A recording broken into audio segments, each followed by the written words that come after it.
para po sa agaran at sistemadong rehabilitasyon sa mga lugar na naapektuhan ng Bagyong Yolanda, nagtatag na ng Task Force Group ang Pangulong Aquino. Para sa detalye, narito po ang report ni Ignacio.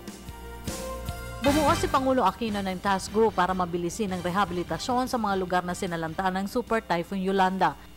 Itinalaga ng Pangulo si Energy Secretary at dating Leyte Governor Jericho Petilla bilang group coordinator habang binigyan ng kanya-kanyang gawain ng iba pang cabinet members. Nais ng Pangulo ang komprehensibong rehabilitation plan para sa shelter at reconstruction na ipinasusumite sa darating na November 27.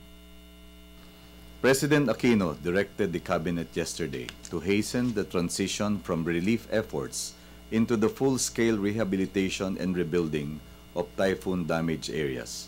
He formed a task group that will present a comprehensive rehabilitation program that will be tackled by the Cabinet not later than Wednesday, November 27. Pinasusurili ng Pangulo kina Justice Secretary Laila de Lima at DOST Secretary Mario Montejo kung bakit marami ang nasawi sa mga lugar na Tacloban City, Tolosa, Tanawan, Palo at Dulag. Nais matiyak ng Pangulo ang nararapat na kahandaan upang hindi na maulit ang trahedya. Sa ilalim na rin ito ng Republic Act 10121 o ang Philippine Disaster Management Act. The Rehabilitation Task Group will be supported by the Cabinet Clusters on Economic Development, Public and Social Welfare, Climate Change Mitigation and Adaptation, Security and Law and Order, and Good Governance. The President emphasized to the Cabinet that a fine-tuned plan responsive to specific needs at the community level is necessary. He also said that it is important to enable the people to attain greater self-reliance while participating in the rebuilding of their communities.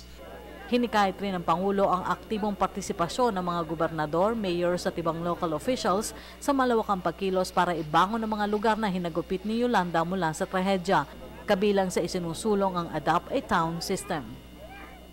True to the Bayanihan spirit, the rehabilitation program also includes the Adopt a Town concept initiated by the MMDA and Metro Manila mayors that have partnered with mayors in Leyte, Samar, and other calamity areas.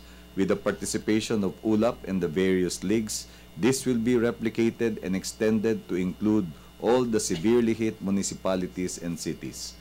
Moreover, the Adopt a Family concept will also be fleshed out such that beyond the LGU level, communities and families in Metro Manila and other regions may extend and support families in the calamity zones.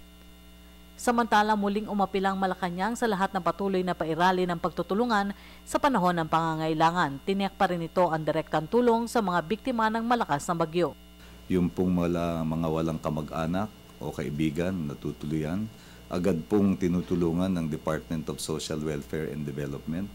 At kapag nag-take root na yung ating mga rehabilitation efforts, more facilities will have become available. At baka po sa panahong yun, na-relocate na rin yung kanilang, na-resettle na rin yung kanilang mga pamilya, hihimukin po natin silang bumalik na sa kanilang mga tahanan. Para sa Telebisyon ng Bayan, Rocky Ignacio.